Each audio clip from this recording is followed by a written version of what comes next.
condamné à mort par contumace. N'empêche, il reviendra au Tchad grâce à l'aide du renseignement français. Le pays est pas la non-collaboration de l'activité après. Même s'il a été mis dans les dispositions de se défendre, les gens attendent sans version des faits.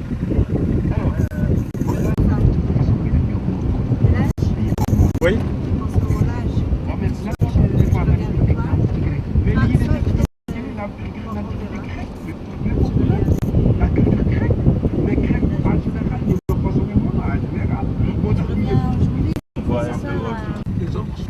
Je prends ma voiture, je laisse ma voiture à Khomone. Oui.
Non, c'est bon.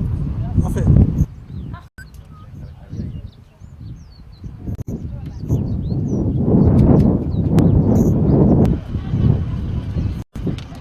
Doucement, doucement, allez.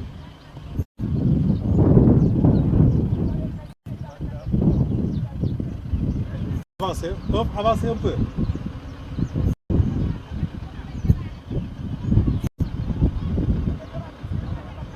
Avancez.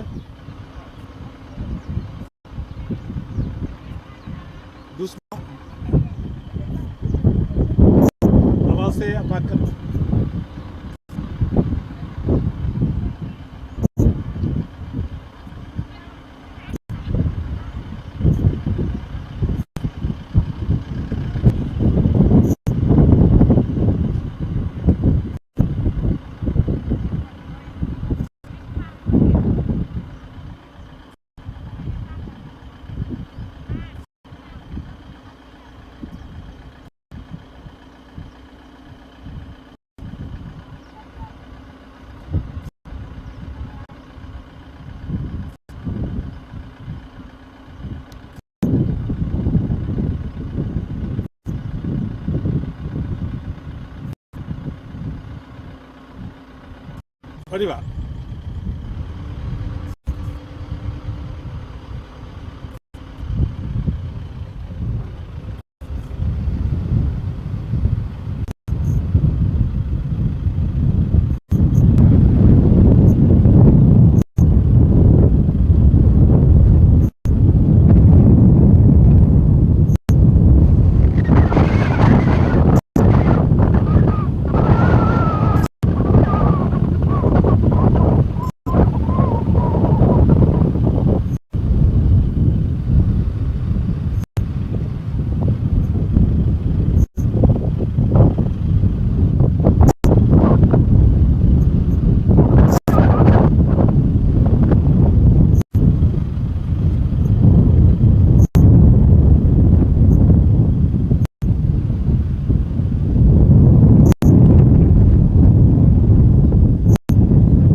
C'est bon.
Voilà.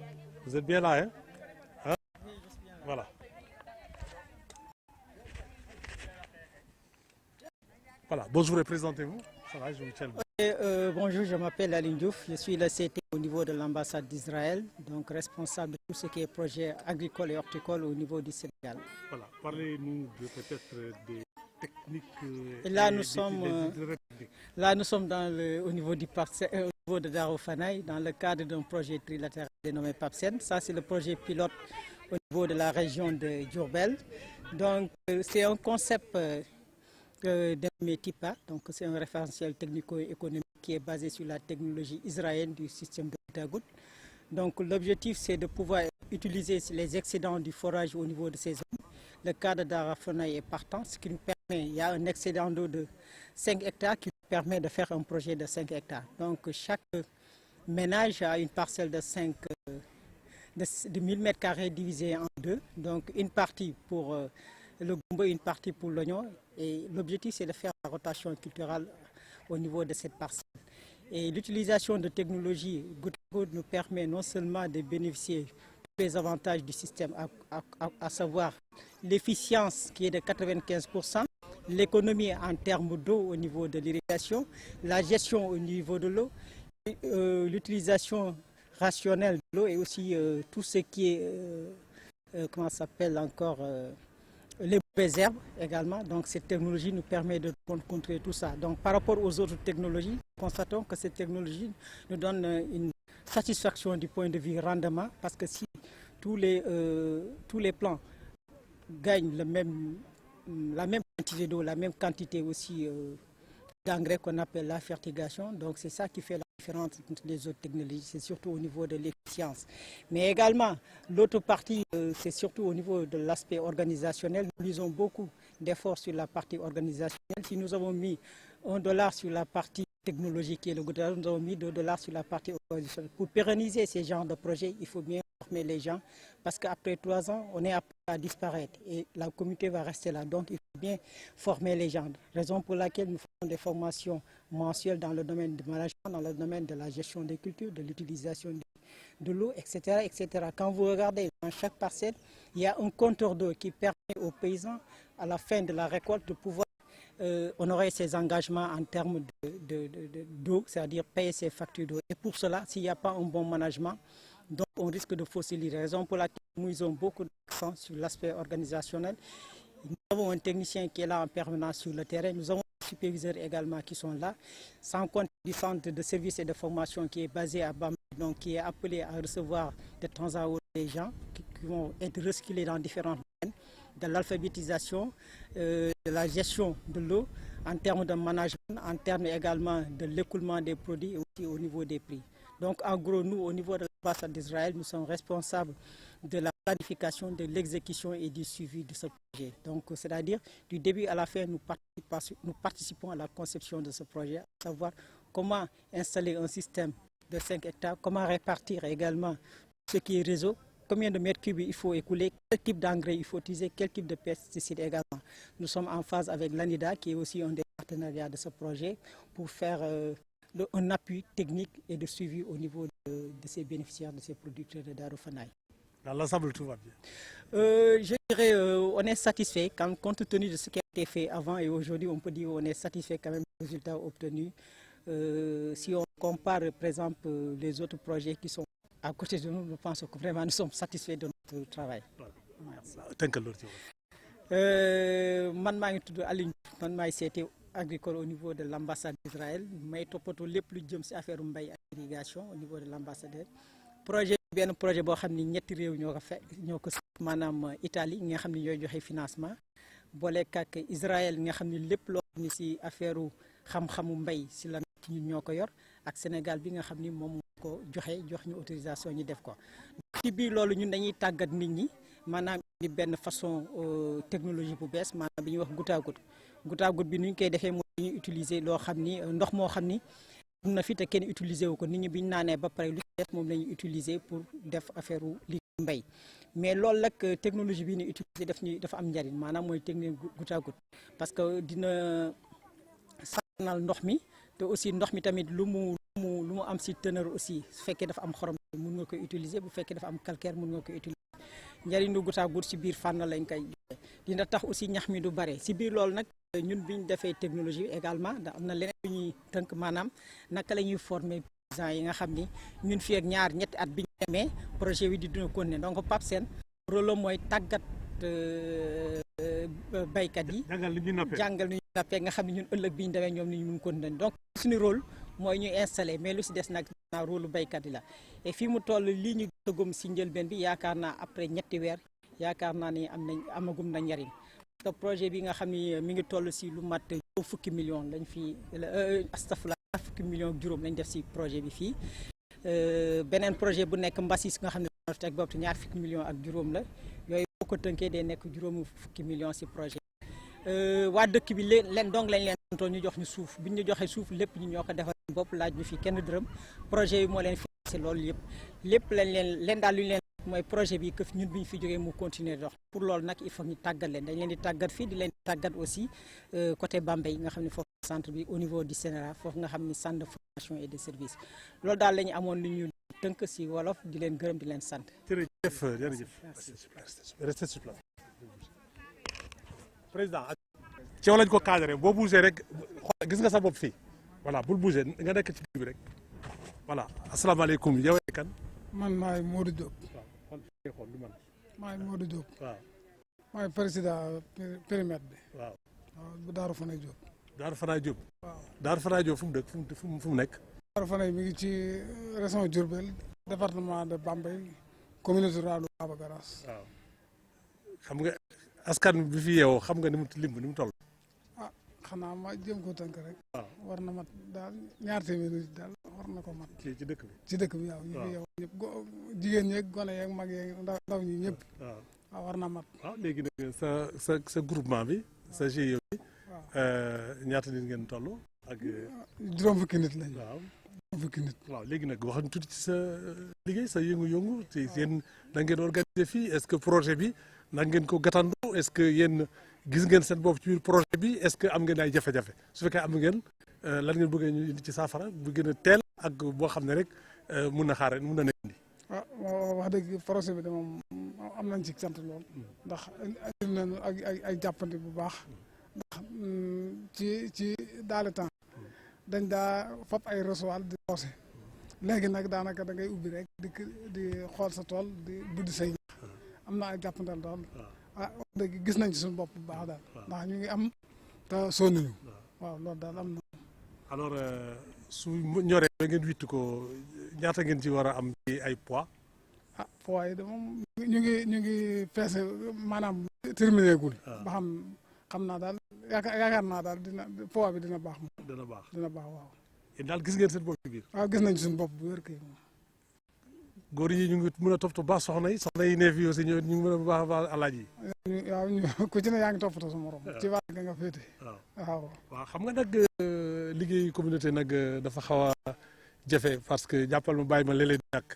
waaw est-ce que am na fii su amee nag ngeen koy saafara.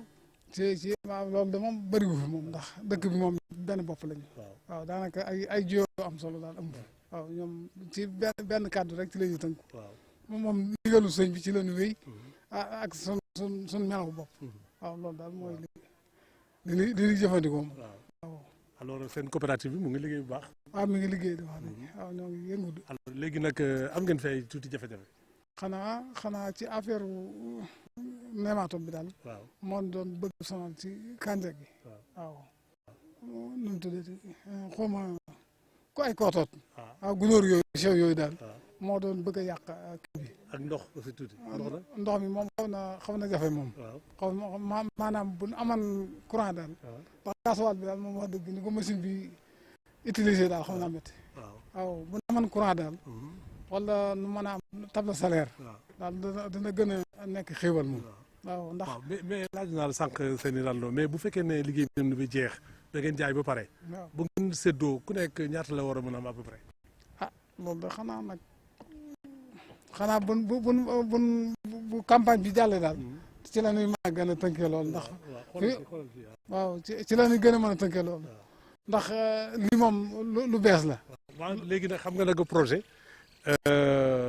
nguur gi day indi ñi jàppale indi waaye nag askan wi aussi faw mu am dugal ci loxoom fii nekk ci Daaru Fanaay naka ci ban anam ngeen dugalee seen loxo ci projet bi. ci projet bi Pape Sène bi. waaw boobu xanaa yëngu rek. yëngu nangoo liggéey daal. waaye li ci def moom Pape Sène ñoo ko financé. suuf si dina ko joxe. waaw suuf si moom sëñ bee ko joxe. kon ñu ngi lay gërëm jox suuf si moom. kon ñu ngi lay gërëm la sant. alhamdulilah jërëjëf. sant nañ leen bu baax taxawal foofu waaw yow moom ok ça tourne. Présentez-vous. Gora Diop, vulgarisateur agricole Pape Sène Centre. Voilà, donc parlez-nous un peu des opérations ici sur le terrain. Comment ça se déroule? Les opérations se déroulent de manière vraiment très efficiente. Parce qu'ici, depuis qu'on a commencé un peu au début du mois d'avril, au moment où, quand on commençait, il n'y avait rien, parce que c'est la première fois que Pape Sène intervient dans cette zone. Mais avec Aline qui est vraiment expert à la matière, quand je venais, on avait déjà mis sur place tout le goutte à goutte et je les ai accompagnés sur les techniques culturelles, les écartements, l'apport d'engrais, c'est-à-dire la fertilisation, le conseil technique évoquer la formation des comités de gestion, parce que vous avez parlé tout de suite de est-ce qu'il y a des conflits ou pas. On a mis en place des commissions pour gérer ces conflits. On a mis également en place une commission qui gère également le crédit et le matériel. Parce que PAPSEN a mis ici beaucoup de matériel agricole, il ne manque absolument rien.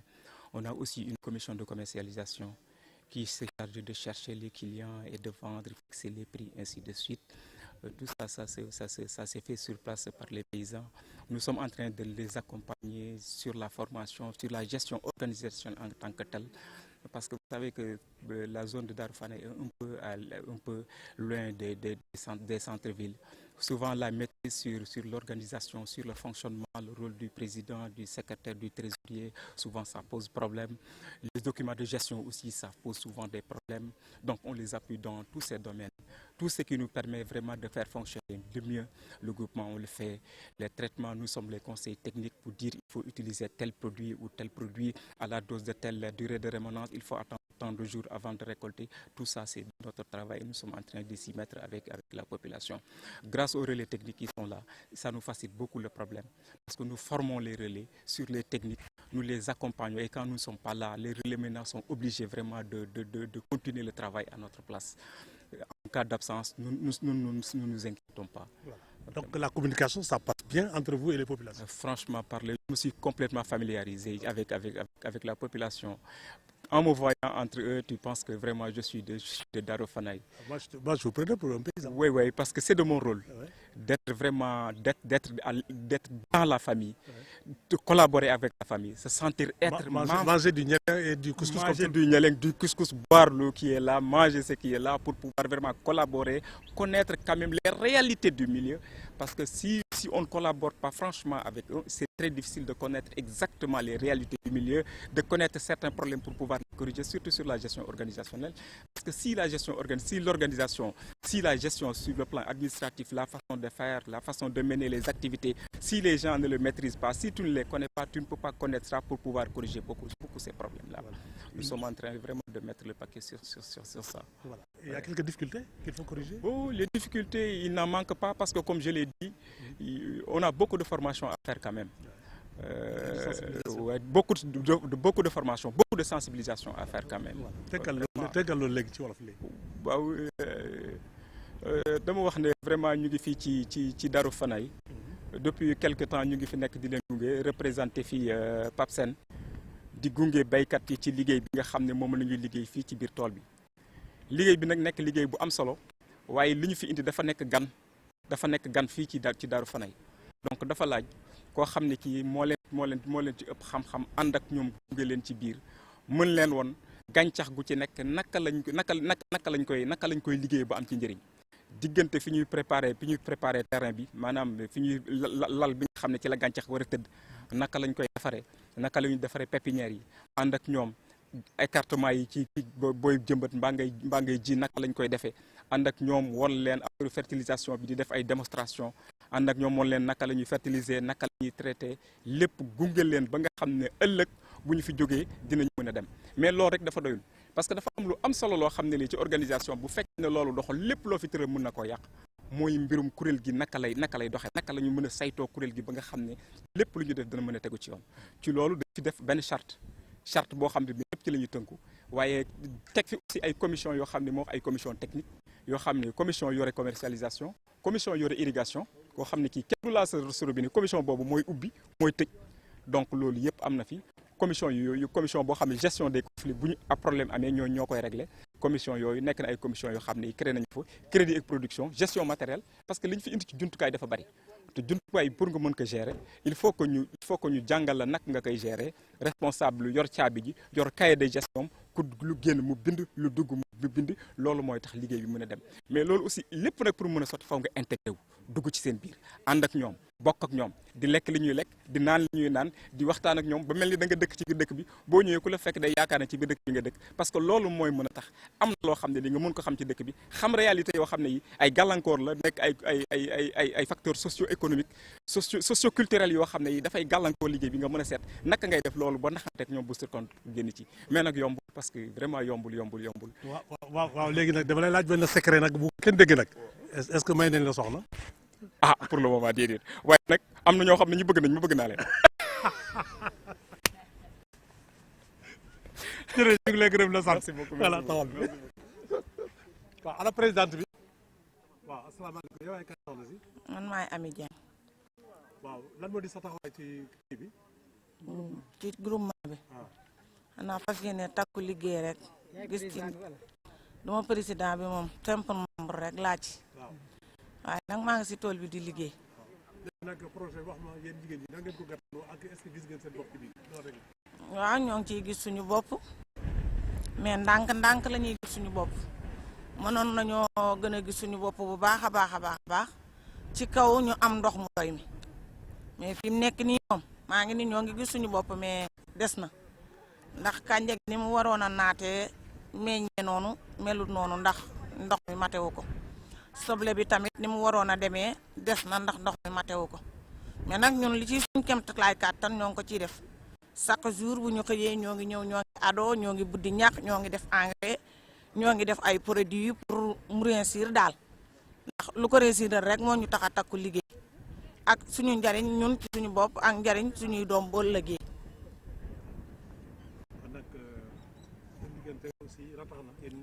tubaarkàlla amuñu benn problème. yéen a encadré ban kàddu nga jëmale si ñoom.